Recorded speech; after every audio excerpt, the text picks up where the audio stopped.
with the Hartford Foundation's Nonprofit Support Program.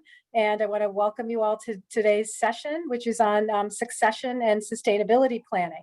I hope that you're all doing well, that you're staying healthy, and that you're getting out to enjoy this great spring weather. So if there's one thing that we've learned over the last year, it's that these Zoom sessions are definitely a team sport. So special thanks as always to my terrific NSP teammates, Betsy Johnson and Monica Kelly, for all of their behind the scenes assistance and their great teamwork in planning for and managing the logistics for today's session. And since it's always a question that comes up, we will be sharing the session recording as well as the slides with all of you following today's session. And we will be sharing them with anyone that registered for today's session. Betsy will also be posting the survey for this session in the chat towards the end. And she'll also be sending you the survey immediately following today's session. As always, it's the only price of admission, and we really do value your feedback and take your comments to heart. So please do take a few minutes to complete the survey. Our presenter today will be pausing at several points throughout the session. I know there probably will be lots of questions. So please jot your questions down as we go, or actually better yet, put them in the chat. And he and I will make sure that we monitor the chat and get to as many questions as possible. Our presenter will also be sticking around immediately following today's session for what we call after class time. So if there are questions we can't get to during the session, you'll have another more kind of intimate opportunity right after we end the session. So I'm delighted that our presenter today is Frank Abdale, who is the founder and chief consultant of Abdale Consulting, which specializes in strategic and business planning, succession planning, fund development, board development, among other things. So with that, I will turn the program over to you, Frank. Great, thank you, Mayor. Thank you, welcome everybody. There's a little bit about me here on this slide, but I'm not going to go into it. Just to say that when it comes to succession planning, I see it as a consultant, but I've also seen it as a board member. I've seen it as an executive director and as a staff member. So I've seen it sort of 360. And hopefully all of that will come together to help folks today. So let's talk about today. Monica is muting everybody. We are asking you, we have over 150 people signed up today. So we're going to ask people to submit questions in the chat.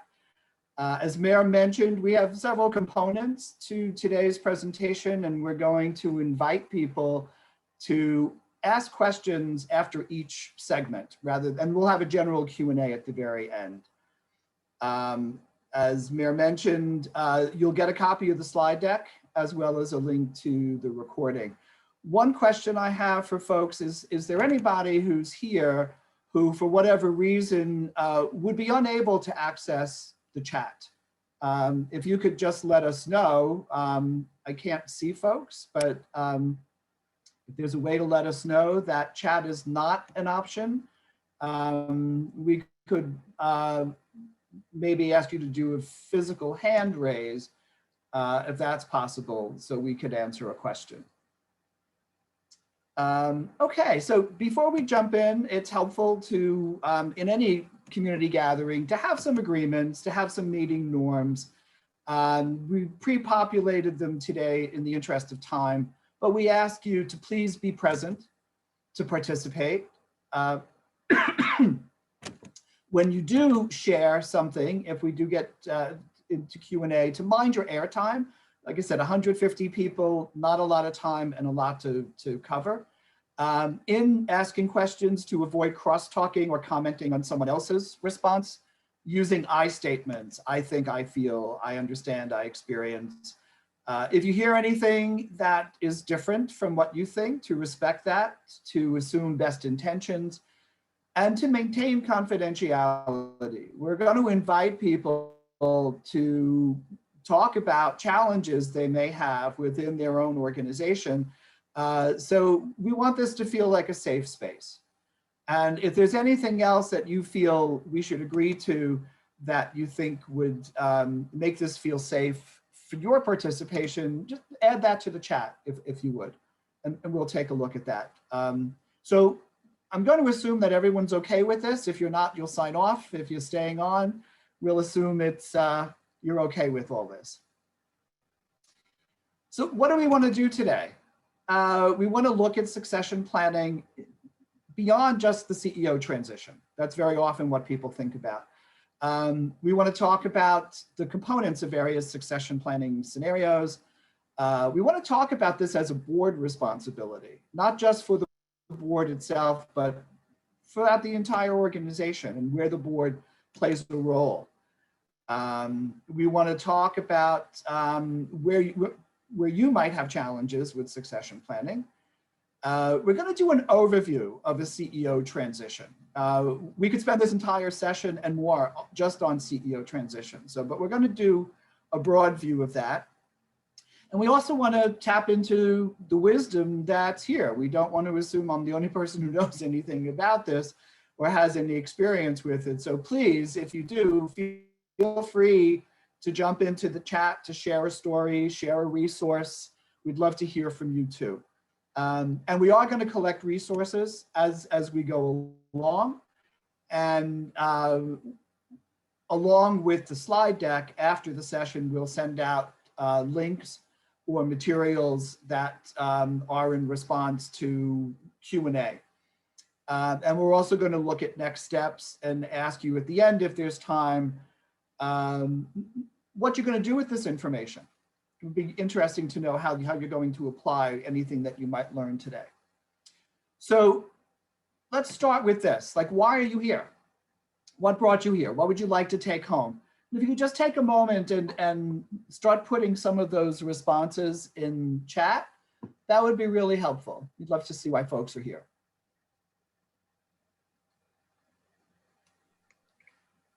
And I'm looking for chat. Here we go.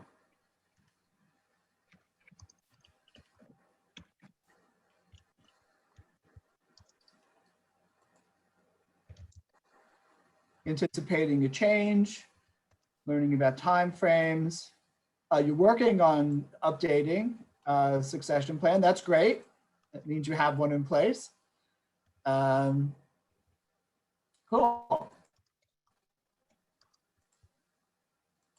Timeframes, being ahead of the curve, being proactive. Okay, an incoming chair, great. Prepare the departure, okay. Looking for confirmation, better understand. 30 years and wanting to make sure that things go smoothly in a transition. Being proactive. Okay.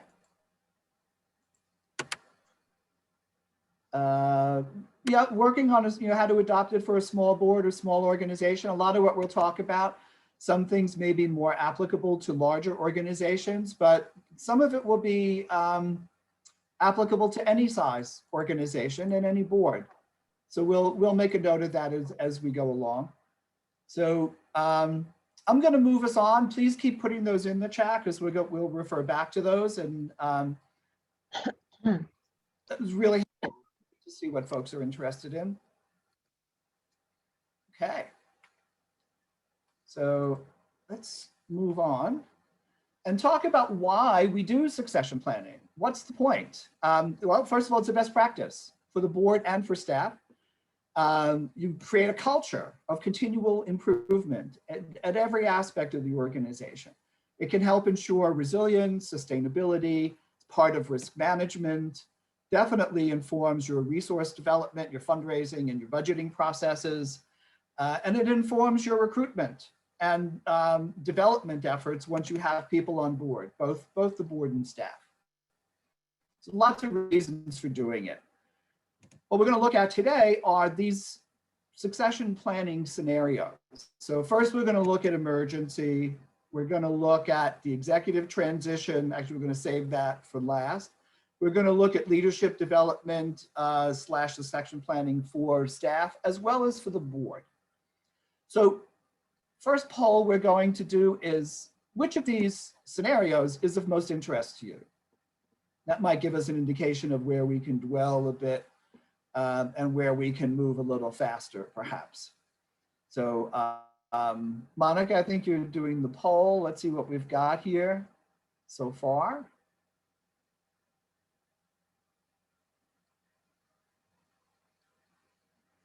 All right.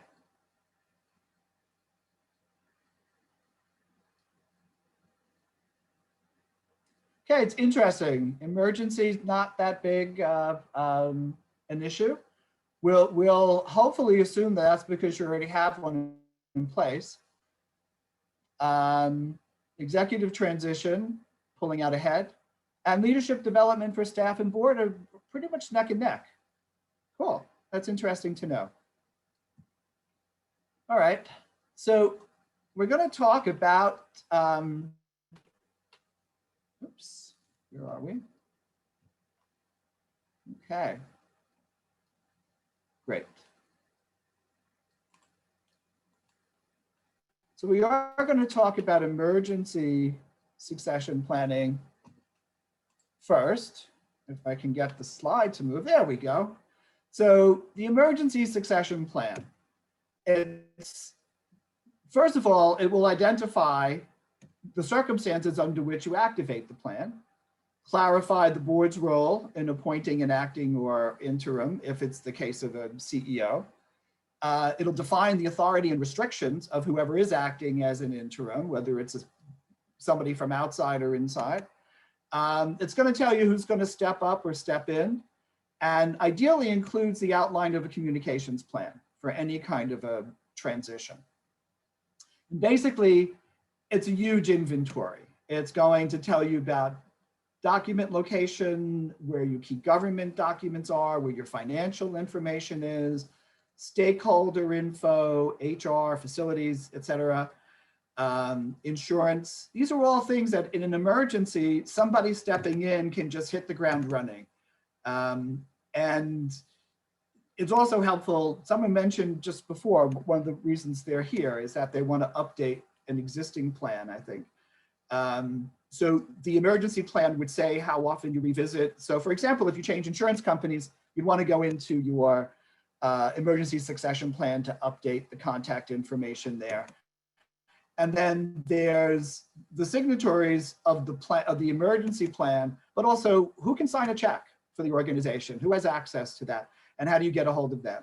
So with all this information in one place, this is a lot of private information. So it's not something you want floating out there in the world. So just a handful of people, trusted people, would have access to this. This is something that could land with the board secretary as somebody who has responsibility for knowing where this is. Certainly the board chair, the executive director, CEO, if there's a vice chair, if there's a co-director or an associate director. But other than that, this should always be password protected and treated as extremely confidential.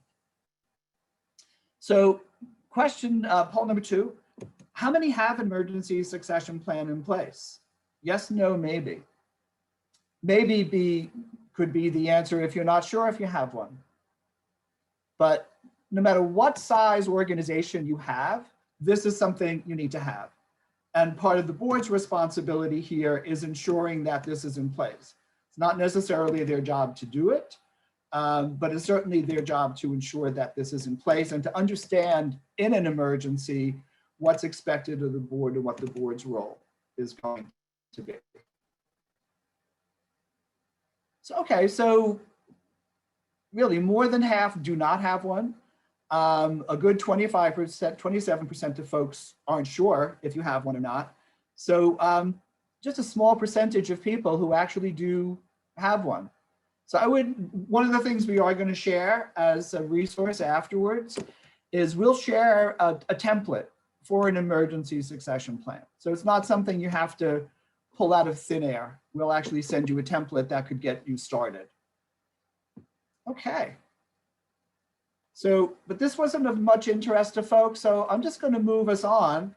But before we do, I just want to ask if anybody has any questions.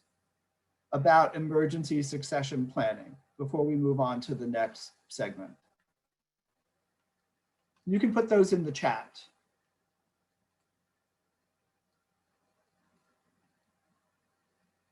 Okay. No questions? Okay. Oops.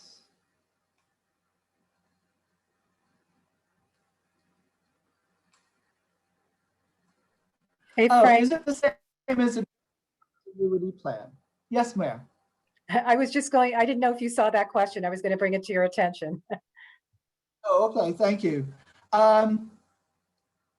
Actually, I have to say that I would want to have a conversation about what's in the business continuity plan and how it's the same or different.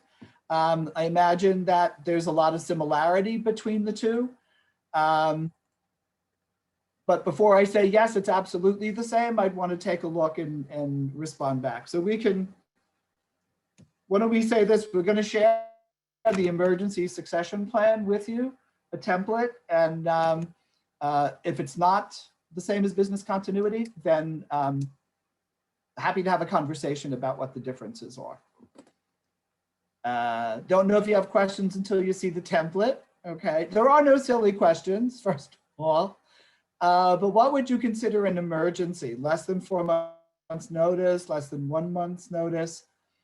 I think I would consider an emergency any time when there is a disruption in the normal course of things.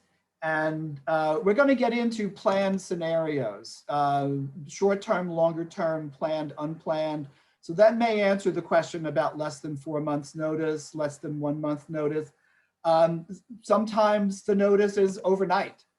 So that's the most urgent of emergencies. But in an emergency succession plan or the business continuity plan, you could have the detail of how you would respond to the notice of a 3-month leave or longer, or a 1 month notice. Okay, so we're going to move on to the next session, which is succession planning for the board. So when we talk about succession planning for the board, what we're really talking about is leadership development and the whole endeavor to develop and sustain a board of directors who are engaged, vibrant, educated about their role in governance. And the way that we create leaders on a board is by establishing a pipeline. So it begins with recruitment, and recruitment itself isn't even the beginning. The process of board development begins with identification, then cultivation, then the recruitment, then the onboarding. So once you have somebody, new people coming on to the board, which also ideally it's strategic because it aligns with a strategic plan that's in place or business plans that are in place. So you're bringing in people to the board who are going to further support the strategic direction of the organization. You can use committees or special task forces as a way to give people leadership opportunities. So someone who's chairing a committee gives you a chance to see how would they be as a board officer. You know, how did they, what kind of support do they need to be better at that? Or what can they share that is going to help elevate them to another level? You can have co-chairs or vice chairs of the board so that maybe the outgoing person has an incoming person where you overlap for a year. Term limits. This is pretty controversial among a lot of nonprofit boards, but it's something I encourage folks to think about, and not just bylaws that say you can have 3-year terms and then be reelected to 3-year terms ad infinitum. You know, I had a client recently who described themselves as, oh, we're like the Supreme Court. It's like, no, that's not a good idea. Part of term limits is that you create an ongoing environment where you're continually looking outward for new people, new perspectives, new energy, new insights.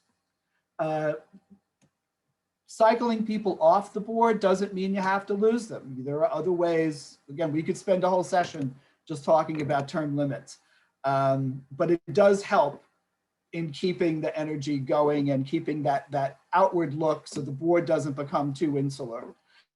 And ongoing education, just continually educating the board on new trends in governance or best practices in governance and financial literacy. There's all sorts of things that people come onto a board not knowing, but is critical for them to understand in order to function well as a board member. In board development, leadership development and succession planning, it largely falls to the governance committee. Now, you could have a board where it's governance nominating. It could be, if you're large enough, it could be a special committee just for this. But largely, whether you're calling it, whatever you're calling it, we'll call it governance for the sake of today. It's their job on the board to lead the effort. It's their job to communicate with the full board about the value of this and to find out from other board members who they think might be good candidates. In board development, I think it's helpful to think about inviting people perhaps to date before you marry. So inviting someone maybe to join a committee. They could be non-voting if that is in conflict with your bylaws. Definitely you want to be in alignment with your bylaws. Do they allow for non-board members on board committees? That committee participation is a good way to everybody on both sides to sort of test the waters and see if they are ready to step up to the fuller commitment of being a board member. Using your annual evaluation as an opportunity to look ahead to see where do board members see themselves in a year? Do board members feel like they're being fully utilized? What might else they give that they haven't been asked to give? What are they being asked to do that they would prefer not to? But that conversation happens on an annual basis along with an annual commitment letter that gets everybody talking about what expectations you can have of the organization and what the board can have of each other. And where does that play into developing leadership for the board? The governance committee prepares the slate for officers. They're monitoring terms and term limits. They are organizing that ongoing education. And with everything they're doing, they're ensuring diversity. They're approaching all of these efforts with a DEI lens to make sure that the board is embracing as much diversity as possible. So that's very brief. Again, we could spend the entire session just talking about this, but before we move on, I just want to check in and see if there's questions related to this, to the leadership development for the board.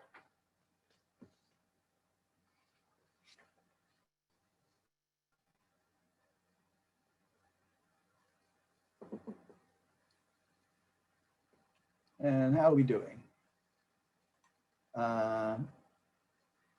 Would you recommend considering bylaw changes to allow non-board members, to serve on committees?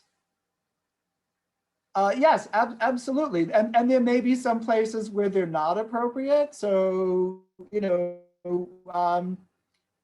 but having somebody with financial expertise on the finance committee could be very helpful. So having people from the community on the program committee, having an HR specialist on your HR. There's lots of ways to bring people in who might want to contribute to the organization, but really not have the time or the interest in committing to what full board membership is. But definitely, if your bylaws do not allow for it and you want to change it, you can change the bylaws. Okay. Recruiting especially diverse people is a challenge. Recruiting is especially diverse. But that's an issue that everybody is dealing with. And one of the things that's helpful, I think, is to, in that ongoing education, to be looking at bringing in DEI consultants to do an audit of your organization. You know, I was with an organization recently where a classic situation, 99% of the people being served by the organization were people of color, and the board of directors was about 15 Caucasians, and the majority of them were lawyers who were partners in high power law firms. And very white board. And that is a challenge. It's certainly a challenge in the sector, but it's not something to give up on because it's a challenge. The challenge is thinking about, what channels are you using to look for people? And are you broadening where you look and how you look in order to identify people who bring diversity? Now, when we talk about diversity, it's largely we're talking about, you know, all Caucasian boards, trying to bring in people of color, African American, Hispanic, Asian, whatever. But there's also diversity of thought. There's diversity of training, diversity of education. There's gender diversity. There's gender parity. There's age diversity. You know, there's lots of different ways to create diversity. So Erica says diversity issue is not the numbers, it's engaging and including the board, being invited to create the table. Not exactly. Thank you, Erica. Do you recommend both the self-evaluation of the board of its functioning as well as evaluating the contributions? Absolutely.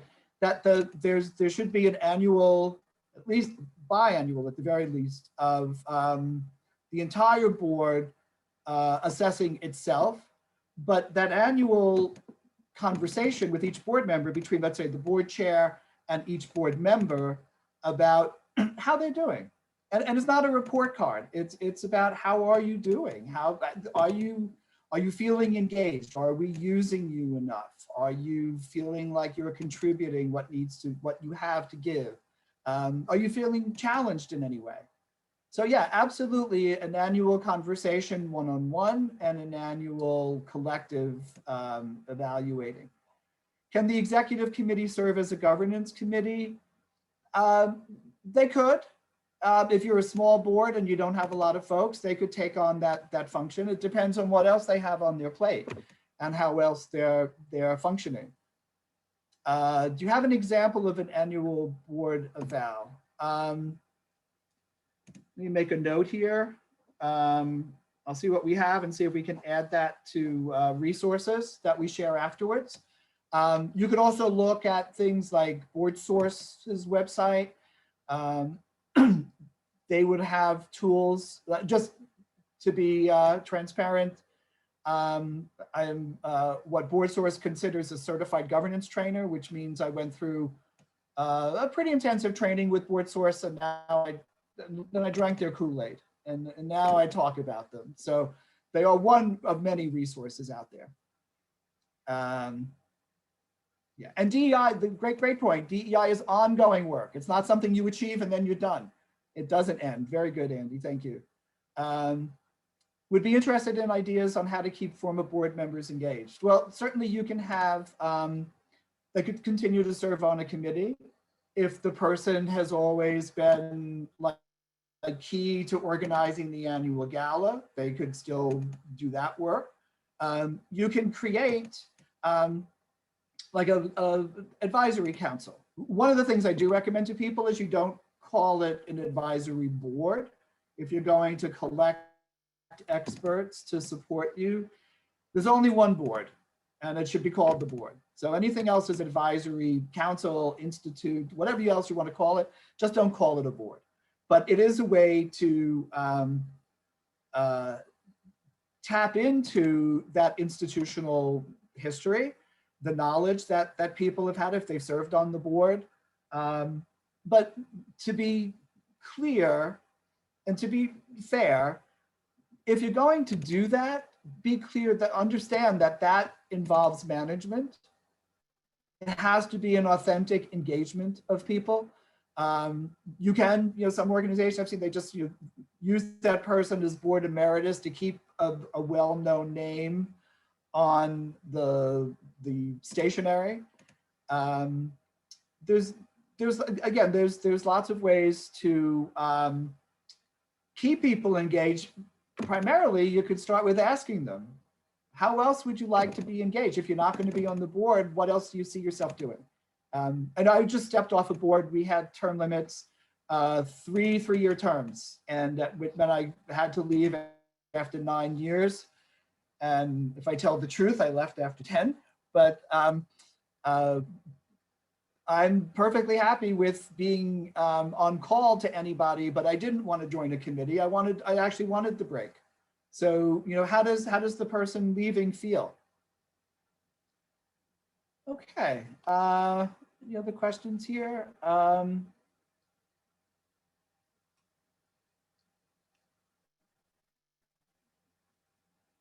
What was this? Okay. Mayor, did we get to everything? The chat's jumping about, so I just want I think we did, Frank. Okay, great. All right, so we're going to move on then. No, any last questions about board development? We're going to move on to succession planning for staff. Okay, and which is leadership development. So, but why do we do this? Why do you invest in this? So lots of reasons. It certainly can attract talent if somebody knows that, gee, you know, not only do they give you a job and pay you, but they also help develop you professionally. You know, that's interesting to some people. It may not balance out everything in terms of other kinds of compensation, but professional development as part of an overall compensation package can tip the scale sometimes. It also helps ensure seamless operations.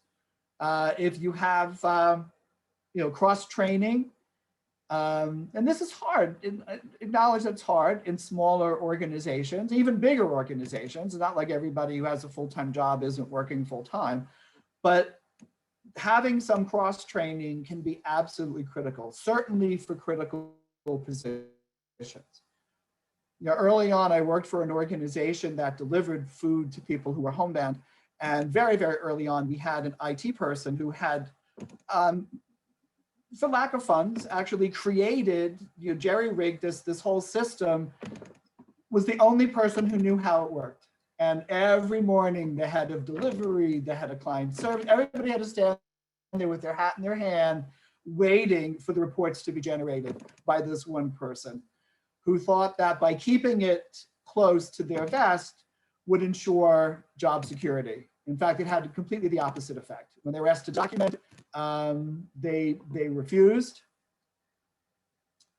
And they wound up going. But that was a situation where you absolutely needed a second person to know how that works.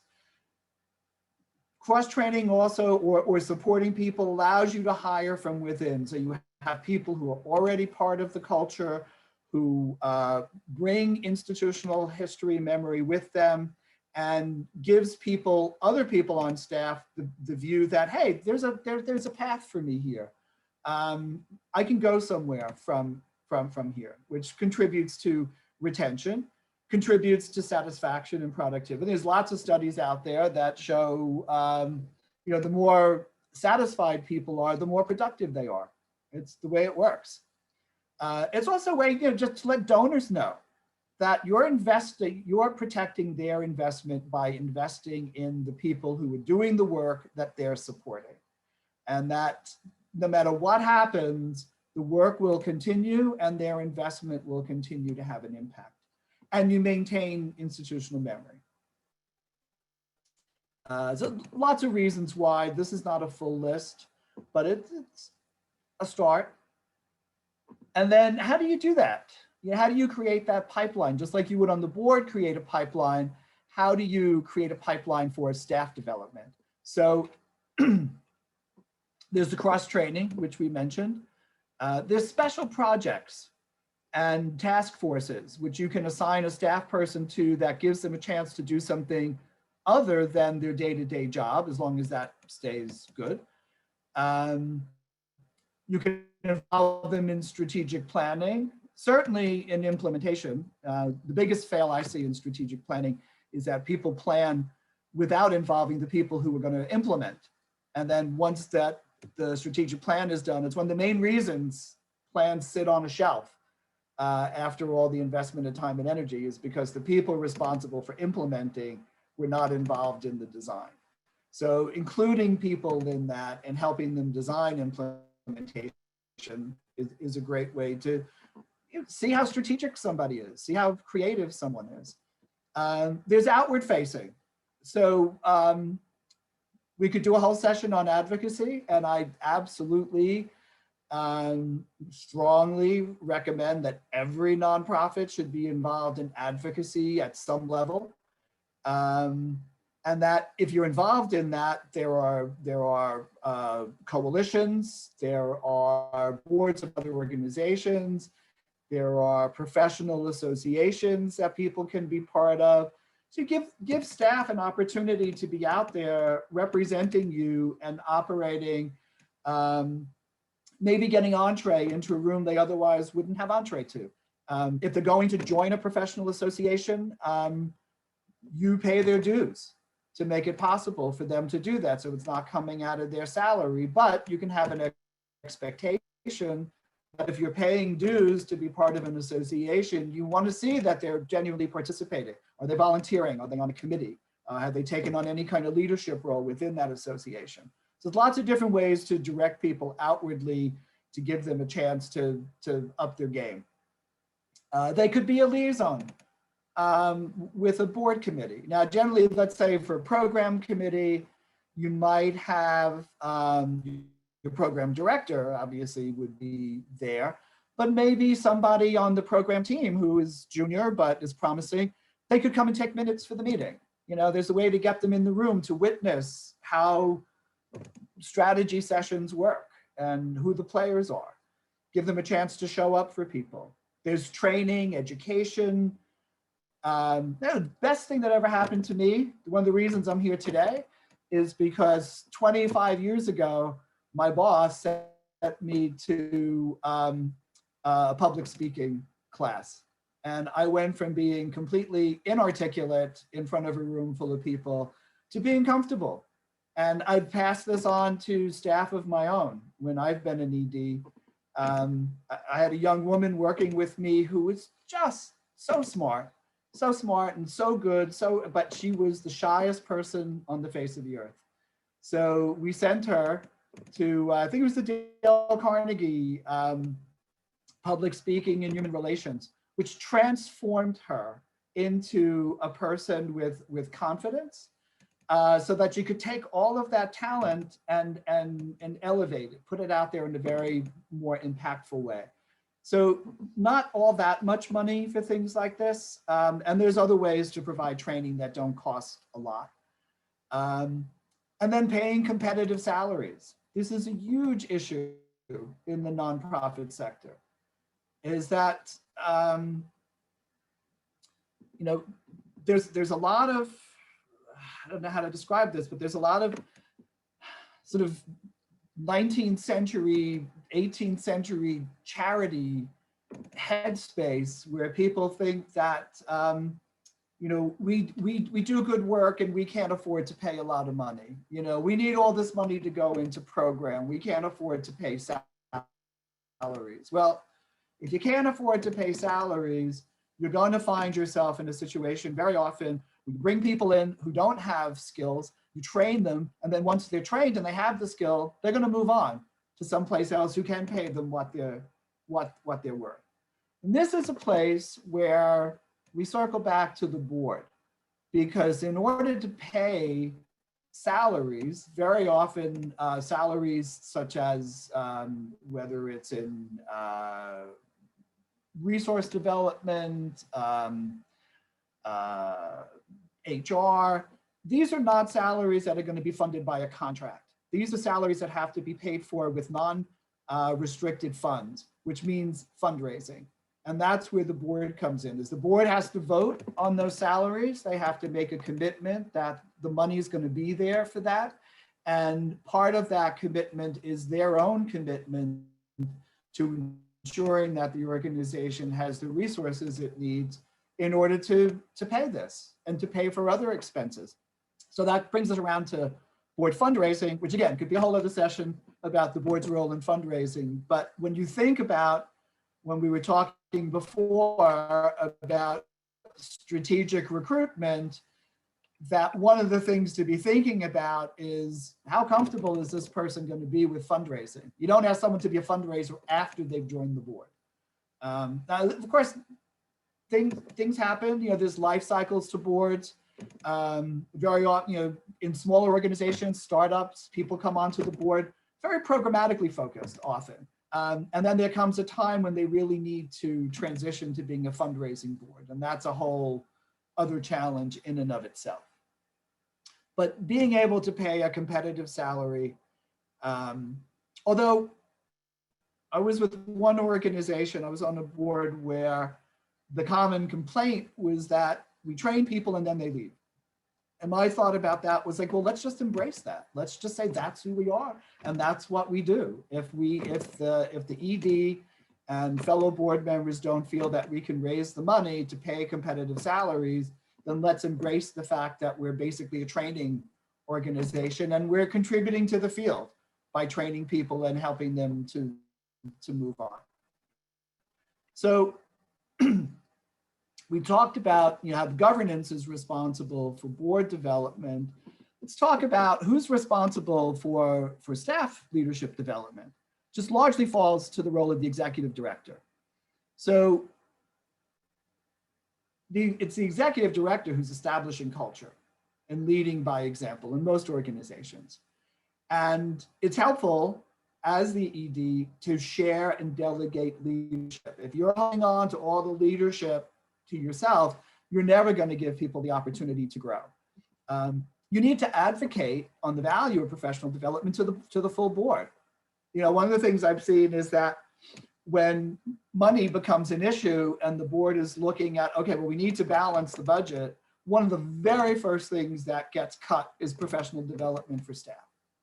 And I've always, I've been in that situation as a board member, advocated very strongly that's not something we cut. That's an investment in our future, and we can't afford to take that away from people. Finances come into play, financial realities, understand that. But part of the ED's job is advocating for professional development to the board.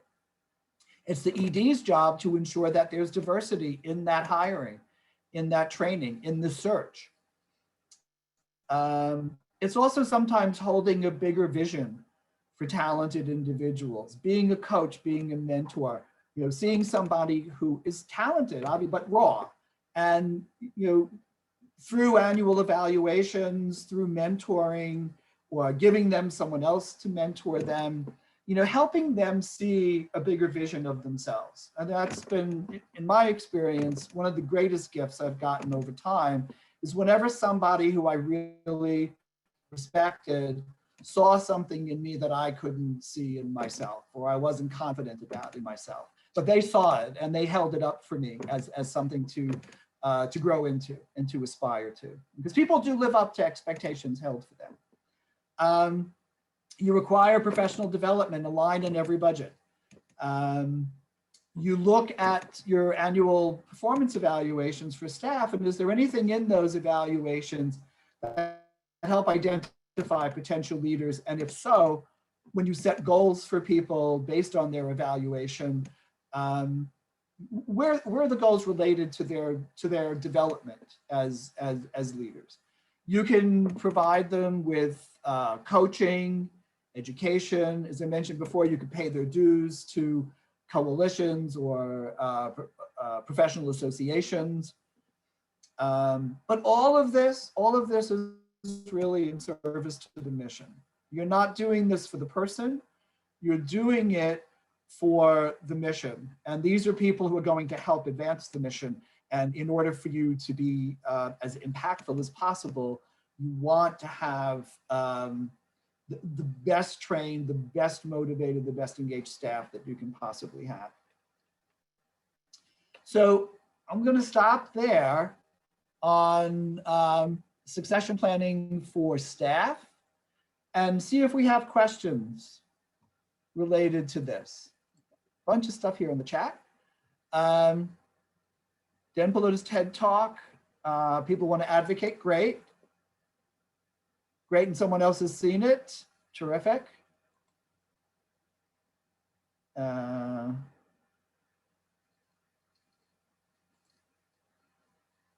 Great. Thank you, Andy. How do you plan for succession planning for an executive director when the organization is very small? We're going to get to that in just a minute, Sheila. Ideas for cross-training in a very small office with few staff members. That's tricky. That is kind of tricky, Lori. But, you know, is there an opportunity for, well, first of all, I would look at, you know, what's the most critical position here? You know, what is it that if this person's gone, we're screwed? You know, can we get the food out tomorrow? Can we meet the obligations we have per our contracts if this person suddenly disappears? So first of all, I would prioritize which is the most important skill that needs cross-training, and then who is the most ideal person to take that on? Where does it relate? And then maybe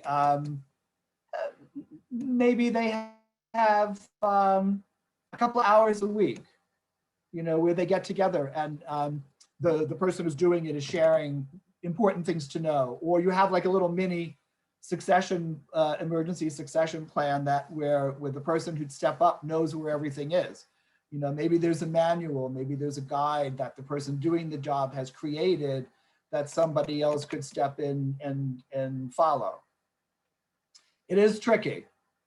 I don't want it to seem that I think it's an easy thing to do. I don't think it is, but I do think it's critical. All right, so, okay, large organizations need not just the CEO. Absolutely, Howard. Thank you very much for that. That is true. The larger you are, the more critical you are, you do need succession plans. So that's where staff development's really important. You know, does the development director have someone who could step up? You know, does the finance person have someone who could step up? Does the program people, et cetera? We're out throughout the agency. I did not see this Dan Pallotta's TED Talk, so thank you for that. I'm going to check it out when we're finished. As a board chair and as staff pointers for less pain. I'm not sure what that means, Mary. Less pain in what way? Oh, that was early on. Sorry, where are we down here? Mary, are you seeing questions related to staff development? No, I think you covered it, Frank. I guess I would just add if, as people post questions in the chat, if you're an organization, for example, that's smaller and you have some creative strategy for doing cross-training in your organization, feel free to plug your comment in as other folks have done. Great, but thank you. No other. Okay.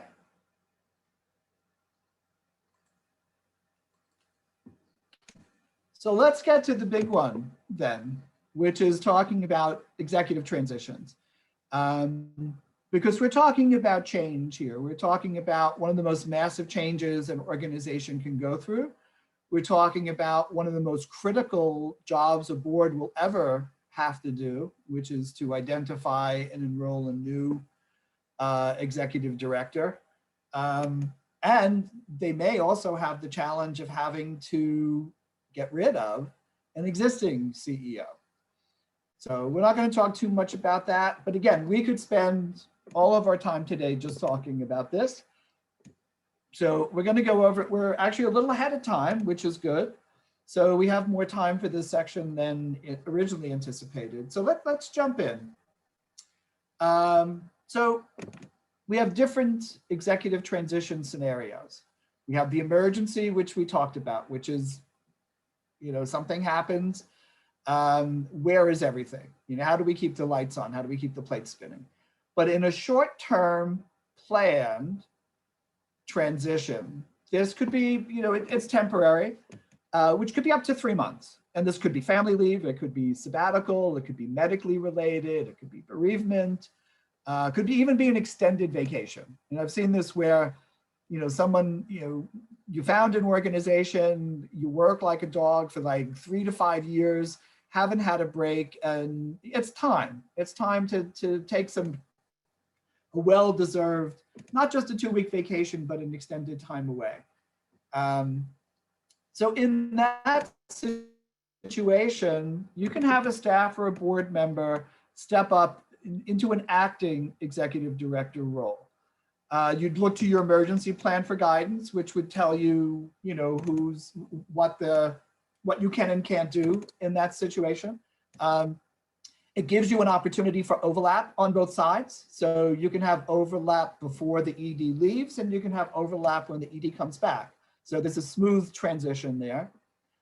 It's still important to acknowledge the impact of change, particularly on staff or volunteers, clients, everybody, donors. It's a change, and people have all kinds of reactions to change. So it's really important to acknowledge that this is a change and we're dealing with it, and this is how we're dealing with it. You want to have relevant policies in place, and that could be related to what's in your emergency succession plan. It can be about compensation. Generally, I recommend that if a staff member is stepping up as an acting ED, that they're not given an increase in salary for the time that they are functioning as the interim. But you give them a bonus at the end, perhaps, but in a short term, 2-3 months, it's a leadership development opportunity. As long as they can do their job, because that's what you're asking them to do, is their job as well as aspects of the ED's job at the same time. Is that a reasonable thing to ask? But if you give someone money, even though it's only for 3 months, 6 months, and then you take it away, it's real easy to get used to those extra dollars in your paycheck right away. And then when they're taken away, there's a feeling of loss and maybe not feeling like they've been adequately rewarded. And communications, you want to make sure that everybody, there's no opportunity for rumors here. Why is someone gone? Why is this? You want to be transparent. And we'll talk a little bit more about communications in a minute. And then you have longer term planned, which could be up to 6 months. And again, this could be a sabbatical, it could be medically related, it could be someone's in the reserves. There could be reasons why your executive director is going to be gone for at least 6 months. So in that situation, again, you have a staff member, a board member standing in. Oh, note on compensation and the board member. Board members should not be compensated. If the board member is going to step in as an interim and be compensated, they should step off the board. So the board member is not being compensated. They can do it on a volunteer basis like they do their board service. In this situation, particularly, let's say you're asking your CFO to step up and be the ED or function in part of the ED role for 6 months, they may need additional staff support behind them. So you need to understand the financial implications of the transition. What kind of support do they need, short-term, temporary? What particular skill are you looking for? You can achieve this with short-term hires. Again, your emergency succession plan will offer guidance. You have the same opportunities for overlap. Again, impact of change, don't underestimate it. People get very uncertain when things change. And also when change is in the air, people start thinking about, well, maybe I should make a change. One of the things I look at when we do succession planning is how many, during the time, even if it's planned out, let's say an ED gives you 6 months notice. Well, in 6 months time, where's the board going to be at? Where are their term limits? Is the board going to remain stable during the ED transition? It's a question to ask. Are there staff members who might leave too? You know, I did one recently where the chief operating officer was somebody who'd worked with the ED for 25 years. And their comment about the ED leaving was like, well, when he goes, I'm probably going to go too, because I've been wanting to go for a couple of years. So what else is going to change? Sometimes it's not just the ED. And those changes have serious impact as well. I think there was someone's point earlier about having succession plans for key positions as well, not just the ED. Again, what are your policies? What's the compensation plan going to be? And what's the communication plan going to be? This is all very relatively easy when it's planned. When you come into permanent, planned and unplanned, particularly when you're looking at permanent unplanned, is when things can get tricky, because in unplanned, people die. Unfortunately, you know, it happens to everybody. People also, I'm sorry, I lost my train of thought there for a moment. People get caught with their hand in the till. You know, it happens. We all have zero tolerance plans for anything related to discrimination or sexual harassment, and things happen. So in a situation like that, you go right to your emergency succession plan and see, you know, is this covered in the plan? In the template we'll share, we'll have something that covers this situation. You want to make sure that the rest of the board and key staff know right away. If it's a situation that requires legal or HR advice, you know, right away, get appropriate advice. You need to convene and reassure the staff. You form a transition and search committee, and sometimes these are not the same committee. You can have a transition committee and a search committee, can be two different functions. And if it's a situation that requires legal or anything related to an untimely departure, everyone is instructed that no comment, absolutely no comment on anything until the communication strategy is in place, and the board or the acting ED will be responsible for the content, the timing, and the sequence of announcements. So it may be that you may want to let major donors know right away. You know, it's a one-on-one call. You may want your funder to know right away. Your program person at a government agency to know right away. But what you want them to know is that we have this situation, we have a plan, the board is on it, we're dealing with it, more to come, before you do any sort of a larger general announcement, so that there's very little room for rumor or speculation. You want to make sure that you've got that covered.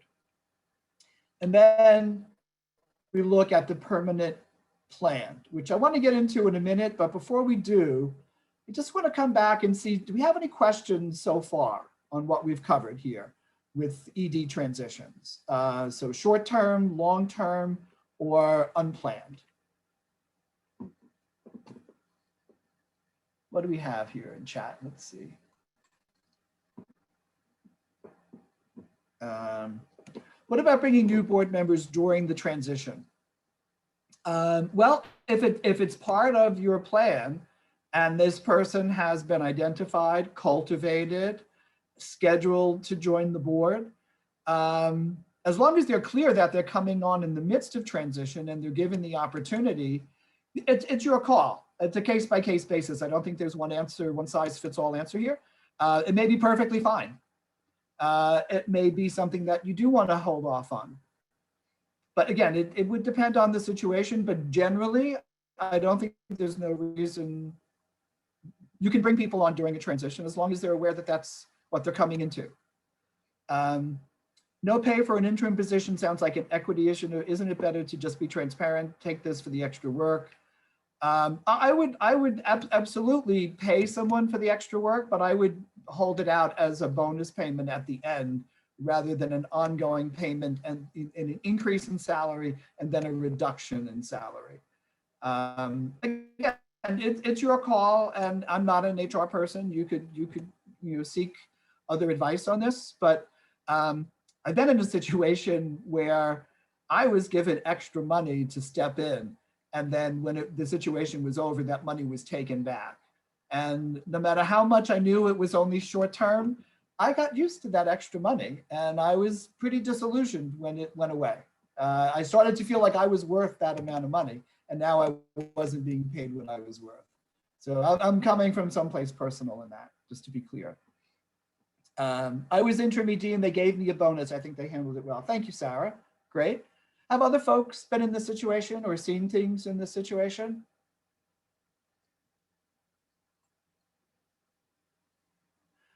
Be careful about having a board member stepping up as interim ED, crossing the line from board governance to staff. Yes, it can be. Thank you, Bob. That's a great point. Although I've actually seen it be successful. I've seen a board person step off the board to become the ED. They did a great job. And they knew the organization well. What's this here about a huge red flag? I'm sorry, I missed that one.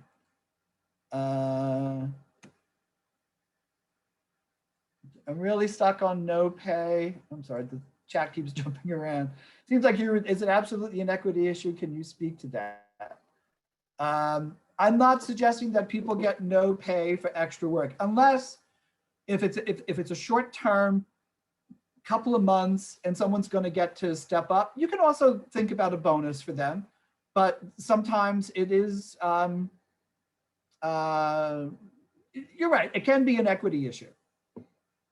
So I would look for professional HR advice on this one. But I do think that people should be paid for the work that they do. But I also think that the opportunity to do work that's not in your current sphere, that gives you an opportunity to step up and operate at a higher level of professional, that in itself is a gift at times. But it needs to be a clear conversation about that. And some kind of a bonus, absolutely. And the bonus wouldn't necessarily have to be money. You could give someone extra time off. You could, there's other ways to compensate folks if you don't have the money to just give me, because in that short-term and longer-term plan, you're still paying the ED salary. So where is the money going to come from? Do you have the reserves in place? Which brings us back around to the board and the board's responsibility to ensure that the organization does have financial reserves. That, again, another conversation. You have to have a long-term succession plans. Well, yeah, Andy, the template that we're going to share goes through short-term, longer plans. Well, all of these scenarios are included in that template.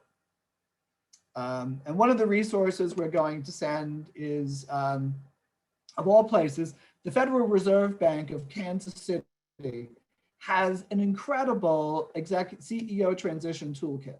So we'll send you a link to that also. What about bringing an outside consultant? Absolutely. There's a whole field of people who are trained as interim executive directors or interim CFOs. I have several colleagues who that's what they do. They're serial interim executive directors. So there are people who specialize in that, and they can be enormously helpful as long as you understand what their job is and what they can and can't do. So generally using an interim executive director, they're not there necessarily. You wouldn't go through launch a strategic planning project necessarily, long-term strategic planning process. If another significant staff person left, like your head of development, maybe you'd hire a consultant on an interim basis as well, so that when the new ED does come on board, they can hire their own team. What is the length of time for the consultant? It depends. It can be, I know people who've been interim ED upwards of 6 to 9 months. One of the things with an interim is you want to be clear at the beginning that they're coming on board to be interim. They're not coming on board to audition for the job, because after 6 months, the board could get very comfortable with this interim person and want them to be the new CEO without going through a search. There's a lot, there's a whole school of thought around the use of interims and what's appropriate, not appropriate. One resource for identifying interim CEOs in New England, yes, absolutely. The Support Center for Nonprofit Management in New York also has a whole, has a lot of information about interims. They do an interim executive director training every year. Something I went through actually about 10 years ago. Learned from it that I didn't want to be an interim ED, but I went through the training to learn what an interim ED does and doesn't do. Compensation for interims, if I understand that, Julio, there's a couple of ways to structure that I've seen, and they may not be the only ways, but some of it is you get the same, as if you're the interim, you get the same salary that the ED was getting, or the full compensation, the financial equivalent of the full compensation package. But you're not necessarily expected to work 5 days a week. That if you're doing this as a consultant, you need at least 1 day a week to maintain the rest of your practice. Some people want you there full time without doing anything else, and that's something you negotiate in your salary conversation. And Jennifer, who provides the interim director? If you Google support center, there you go. Thank you, Mayor. And in Boston as well. Cool. I've seen, people who, like I said, mentioned people have made an entire career out of being interims.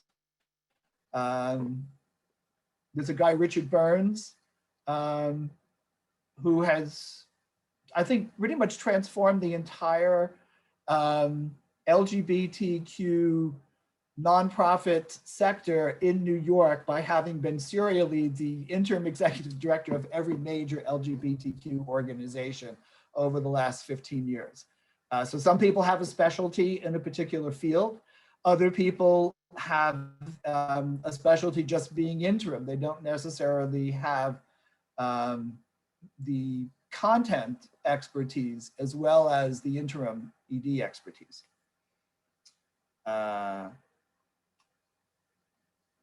What do we have here? Often ED's competence.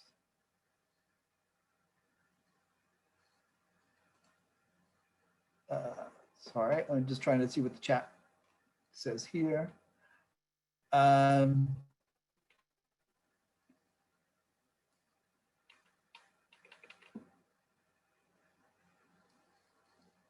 Sorry, the chat just keeps jumping, so I want to make sure I'm capturing. Mayor, are you seeing any questions that we haven't answered? There's just one, Frank, that came in that says, how do you have the interim report during COVID? Since they've not worked for the organization, how would they become familiar with working away from the office? Wow. Next question. That's tricky. And actually,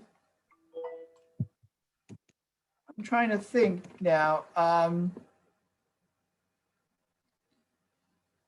I guess you would have to do a lot of one-on-ones with the interim and all the other various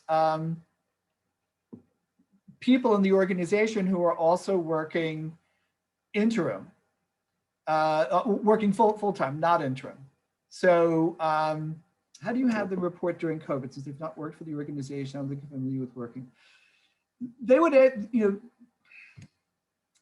there's nothing that's going to replace being in-house full-time with everybody around you. All of us are struggling with what it means to work remotely. So I think part of it is, what do you need this person to do as an interim? What's the scope of their responsibility? So first things first is, what's the job description for that person?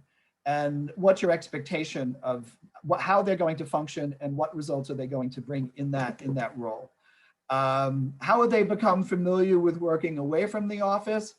If you're a direct service organization, there's probably some way that you're continuing to provide direct services. So site visits that are appropriately masked and social distance, so they get to see things in operation. If you are an organization that's hibernating during COVID, it may not be as much of an issue. A lot of that, I think, depends. I don't know that I have a full answer for you. It's a great question. And I'm sorry I don't have something really great that I could share right off. But I think it's ongoing conversations with the board chair, with your senior staff, and the culture that you're coming into, the culture you're becoming familiar with, is the culture that's evolved because of COVID. So that's something that you would have to try to tap into remotely. And then when things go back to quote unquote normal, and everybody's back in an office, that would be another culture shift as people reconvene from working remotely. It's ongoing learning. I just think it's ongoing communication. I'm going to stop there because I realize I don't have a full answer for you, but I want to invite anybody else who's participating who has an answer that might be able, or an insight to share on this.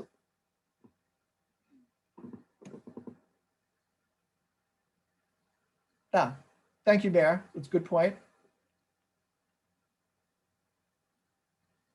Okay. All right, so we're going to move on, if that's okay, into our next segment of this, the CEO transition, which is the planned session, which I think a couple of people brought up when we started with why are you here and what do you want to take home, that they're looking ahead to a CEO transition. So ideally, it starts as a conversation with the ED and the board chair, which leads to putting it in writing. It's not real until it's written down, that the executive director shares their intention to leave with the chair. You determine the time frame for that departure. It's brought to the full board to inform them. You form a transition and a search committee. And again, this could be two different committees. The transition looks at what's the impact of this person leaving, and what do we need in our next executive director? What are the key strategic issues that this new person's going to have to deal with? If we have a strategic plan in place, hopefully, then that's going to inform that conversation. The actual search is a question of whether you're going to use a search firm, or are you going to do the search yourselves? Money has a lot to do with that because the search company can be very expensive. The transition committee also functions not just in the preparation for the transition, but is also there after the transition. One of the things that happens, that I've seen a couple of times happen that was unfortunate, is that all this time and energy and effort went into finding the new ED, and by the time that happened, the board was exhausted, or the people involved in it were exhausted, and they thought, oh great, we're done.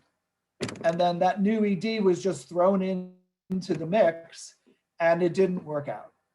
So there are certain things you can think about in terms of onboarding as part of the transition. That's definitely should be considered part of transition, is the onboarding. And in that, rather than, let's say, you could set up some goals that were very clear and straightforward for only 3 months out. And then you check in with the ED to see how, you check in with the ED regularly, but in 3 months' time, you check in to see how are we doing with those goals that we initially established. and then maybe doing goals 6 months out before you eventually get to the place where you can set annual goals. Determined process for selecting, yes. So you decide, are we going to look in-house? Are we going to go outside? Are we going to do both?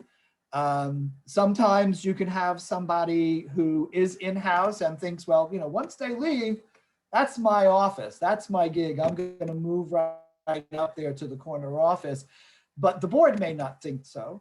I actually had a situation where the exiting ED promised this person that they would get his job when he left, and then the board hired me instead of that person. And it was not pretty. That person had to go eventually. It just wasn't great. So managing expectations, if someone in-house thinks that they should be the next ED, you could look at it, and if they're found wanting, you can, if you're on the board, you can, or the ED's who's planning to leave, you can ask yourself why. Why isn't this person the right one for this? Are they not a right fit? Do they not have the right skills? Why don't you think they're the right fit? And is there a way to elevate them somehow? Or is it just a question of understanding that, no, they're probably going to apply. They're not going to get the job. They may or may not stay. So that may be a position we're going to have to think about replacing too. And what do we have in place right now in terms of cross-training and succession planning for staff that will help that additional transition? Because once the ED goes, I think I've said this before, other folks may want to go too. They'll just, changes in the air, and it's time to be moving on. You want to think about, what are the key questions you want to answer before and during the process? So where are we going? What's our biggest challenges? What do we need? How much are we going to have to pay somebody? This shows up a lot, where you have an executive director who's been in place for, let's say, 20, 25 years. Their base salary started 20 years ago, and they've had incremental increases. But the fact is, when that person goes, to hire somebody today with the skills you need is going to mean a huge jump in compensation for the new person you hire. Can you afford that? How are you going to address that? What are you doing to appropriately compensate your current executive director so that you bring them up to where this person coming in can expect to be? So you've already figured out how you're going to pay that, and you're paying it to the person who's in place. Then developing communication strategies. This is important, thinking about, you want the tone always to be, even if it's unplanned, you want the tone to be positive. You want to take any communication about anything, you want to be able to connect communication to mission. So you want to remind people in any communication about what your mission is and what you do and how you impact it. So it's a communication to donors, volunteers, staff, partners, anybody in your universe. You want to keep the message positive, forward-looking, mission-related. And again, you want to think about, how are you going to roll this out? Who gets to hear first, and in what manner? Is it a phone call? Is it an email? Is it on Twitter? Is it a blast? Is it done on social media? How are you used to communicating with your constituencies to begin with? So let's look at who's responsible in an executive transition. So you have the board. So the board is responsible for understanding the full scope of the ED's job, and you do this in various ways. If you're the departing ED, it's time to think about transitioning stewardship of key relationships. The departing ED can inform the search, but I generally recommend they don't conduct it. And if you're key staff, it's time for them to step up. They really need to bring their best game here. And they need to be really clear that their job is to support the onboarding of the new ED. I'm going to move a little fast because we're running. I want to make sure we get to general Q&A. So just a word on working with the entrenched leader. This is something that happens where someone should be going, but they don't want to go, and they don't think that they're not going. So I think the first thing you need in that kind of a situation is compassion. To understand, why does this person not, how can they not see that it's time to go? You know, maybe they were the founder. Maybe it's they're not the founder, they're long-term ED. It's a loss of identity. It can be a loss of status. It can be financial hardship. Maybe they can't afford to retire. Maybe they can't afford to leave. You know, a founder started an organization 20 years ago because they met a need in the community, but no one else would hire them, and you wouldn't hire them for that job today. And you know, they may feel like, this is going to fail without me. I have to, this is my baby. And then the board, sometimes the resistance on the board side is that initially the board's built from friends of the founder who then become conflict averse. There can be scarcity consciousness, a fear that, oh my God, we'll never replace her. We'll never replace him. Well, the idea is you're not replacing him or her. You're identifying who you need now, who you need next. So I'm going to stop there and allow us, we have time now for a general Q&A.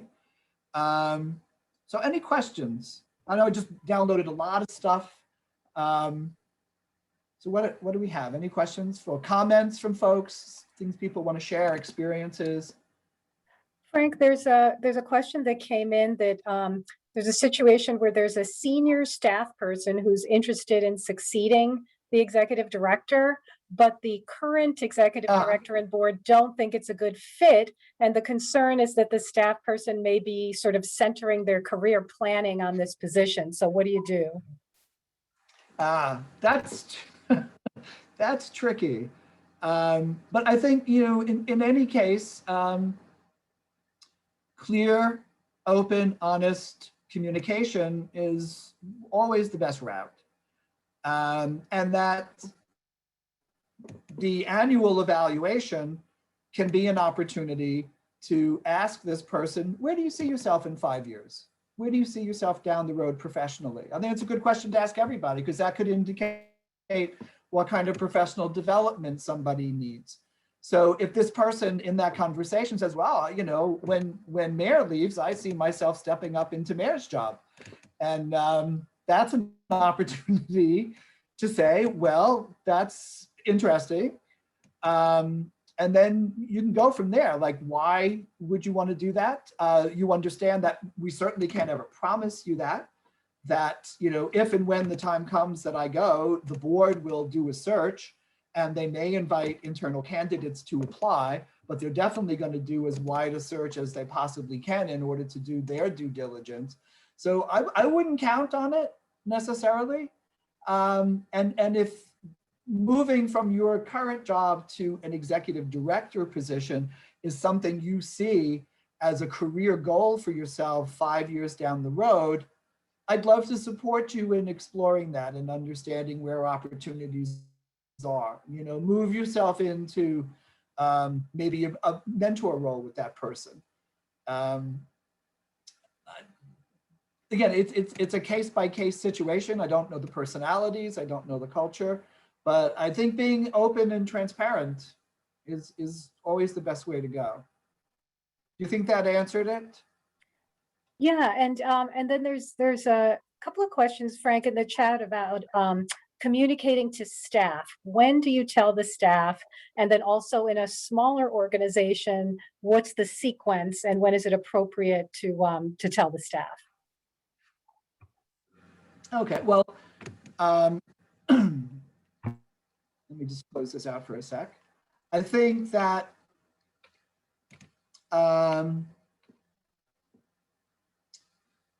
first things first is it's a conversation that happens on the board level. But once it's clear with the board and you've determined how you're going to let, you know, who needs to know and when, you need to talk to the staff as soon as possible. What I would suggest, it can be helpful, is if you have regularly scheduled staff meetings or you convene the staff for a special meeting and that you have the exiting ED who plans to leave and the board chair, who plans to stay, together communicating with staff to say that we just want to give you a heads up. Mayor has determined that she's going to be leaving in 6 months and whatever. And we want you all to know that the board is on this, that we want to make sure that we're open. The board chair at that point, I think if I was the board chair, I'd want to make sure that everybody knew they had my email and that I was open to receiving any questions or concerns that people had as we went through the process, giving people a place to go with concerns. Maybe bringing somebody in from HR if you're large enough to have an HR department. But I think as soon as as soon as the board knows, then the staff can know. You may want to, at the same time you're convening the staff, do those one-on-one phone calls with major donors, or you may want to wait until after you've told the staff, that we haven't, this is our plan. We're going to be reaching out to, please don't say anything to anybody. This is for like at least till we give you the go ahead that has been made public to everybody. We're giving you a heads up out of respect for you, but we want you to keep this to yourself until we've gone public. There's different, I think, different approaches in different situations, but I would think the sequence is board first, then staff, then public.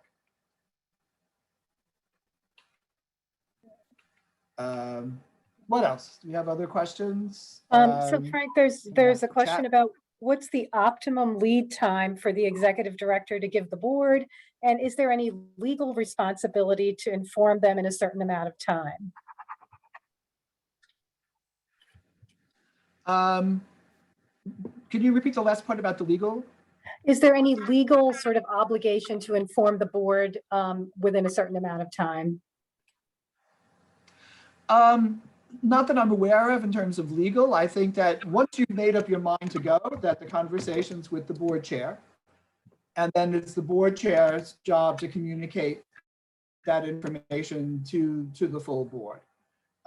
You can perhaps have a special meeting of the board, or if you have a board meeting scheduled, it can be put on the agenda to talk about it. If you're forming a transition committee, then